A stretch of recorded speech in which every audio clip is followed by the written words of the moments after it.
How to look for your referral in DoorDash. For this, make sure that your DoorDash is up to date.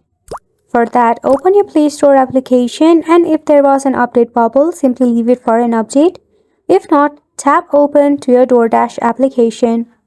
From using these options, log in or sign up to your DoorDash. Now right here, you will land in this homepage that looks something like this. At the very top, you will see the option of profile icon to your left.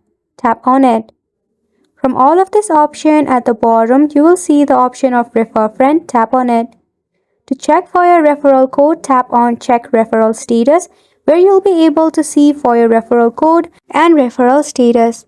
It will also list out all of your deliveries made by you using your referral code and also the deliveries made by your friend using your referral code. The referral code will also help you to gain some of the points and rewards that DoorDash provides, so this is a very brilliant option. When you are referring, you can use this code to get some discount on your deliveries as well. Wasn't it simple? We hope that you found this video informative and helpful to you, and thank you so much for tuning in. We'll be back with more helpful tutorials.